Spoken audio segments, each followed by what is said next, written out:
Hiya gamers, Wutai here.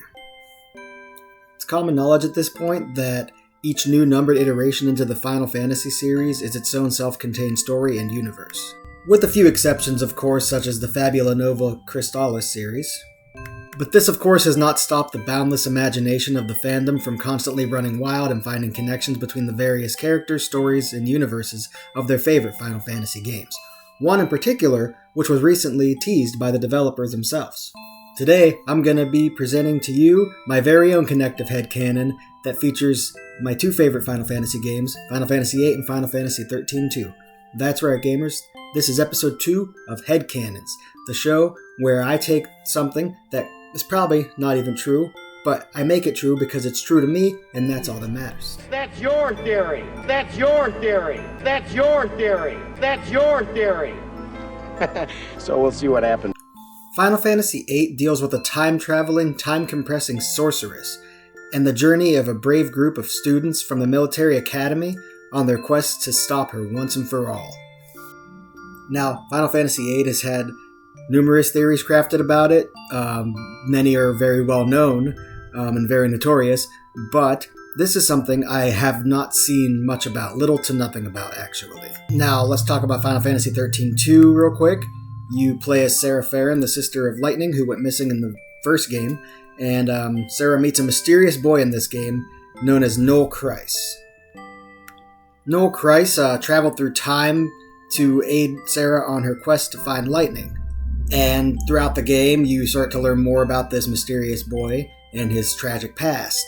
And also throughout the game, you're solving various time paradoxes and traveling all throughout different eras of the many different locales throughout the Final Fantasy XIII universe.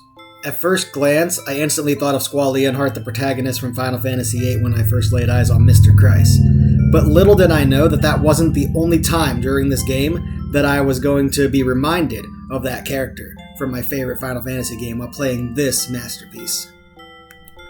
Further analyzing the character design of Noel Kreis, I noticed on the back of his outfit, there's a print there that is very reminiscent of Rinoa Hartley from Final Fantasy VIII. They were angel wings on his back, which I thought was really cool and very interesting because I've never seen that pattern on any other character in the Final Fantasy series other than, of course, Rinoa herself. There's also a screenshot that I took way back during my initial playthrough of the game that I posted online, and it's very, very reminiscent of another scene from Final Fantasy VIII, where Rinoa and Squall embrace each other in the Field of Flowers.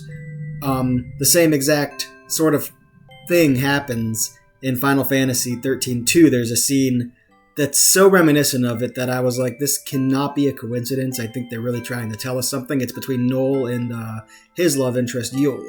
But what does this all mean? I think the better question is, what do I want it to mean? Now, if I were to simply say that I think that Noel Kreis is just the son of Squall Leonhardt and Rinoa Hartley outright, it would not make much sense given the obvious difference in the timelines and in terms of the technology that Noel grew up with in his timeline in comparison to the booming metropolis we see in Final Fantasy VIII, complete with hoverboards and cars and trains and all that fancy stuff. And also the fact that Noel has known parents and a grandmother he was raised by. But it's actually highly possible that the Farseer tribe in which he comes from is in fact descended from Squall and Rinoa's very bloodline. You see, this is where time travel comes into play. Who's to say that at some point after the events of Final Fantasy VIII, Squall and Rinoa didn't have a child who somehow ended up in a different time. In this case, the past. Like, there'd be so many possibilities for how something like that would come to be. Perhaps Rinoa's sorceress power started to act up in some last-ditch effort to save her child from experiencing a timeline where their mother would be deemed as a monster. Maybe she sent the child through time, hopefully to find a world where things would be different for them. And perhaps this child would become the very first Farseer. The known powers of the sorceresses in Final Fantasy VIII's universe are varied, and they seem to all favor different types of abilities and magics. Perhaps upon arriving in this new world, this child began to have visions of the future. The very future in which they were sent back to avoid from happening for themselves. Perhaps the child sent back in time was even Noel's own grandmother. Noel's grandmother would, depending on her age when she was sent back in time by Squall and Rinoa, would possibly have enough knowledge and memory of her parents to have made some type of clothing for her future grandson Noel that resembled Rinoa's outfit, possibly as a loving tribute to the family that she would never see again. Noel Christ, being the great-grandson of two people who were born many, many, many years before him, would be some of the most insane but highly believable stuff in an RPG ever. Like, when you think about it, it's probably far from the weirdest thing that you've ever seen in a JRPG, in actual canon. So, it makes sense to me. And that's what matters, right? This is my headcanon, and it means that it's true to me in my own world, and that's all that matters. But anyway, that was today's episode of Headcanons. I hope you guys enjoyed this theory, and I would love to hear your guys' thoughts down below. I am, of course, trying to keep with the original intent of the series, which is to make these videos a bit shorter, more bite-sized. I feel like, quality over quantity is always, the best way to go for videos and stuff. I don't want to ramble on for too long. I already still have, and yes, it's still coming out, by the way, my Final Fantasy 13 big diatribe that's coming out. It's going to be a pretty long video. That script is up to, a few thousand words now.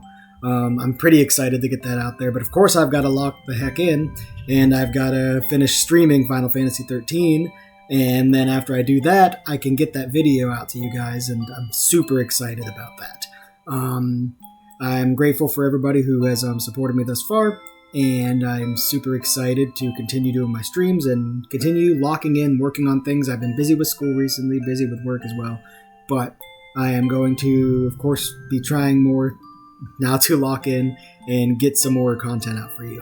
I appreciate you guys for supporting me, and if you guys enjoyed this video, please make sure you check out the first episode of the Headcanons, where I talked about the games of the Tales series and how they are connected to the Beatles. I know, very interesting. I think you should check that out. I think you guys would like that. Check out all my other content too as well.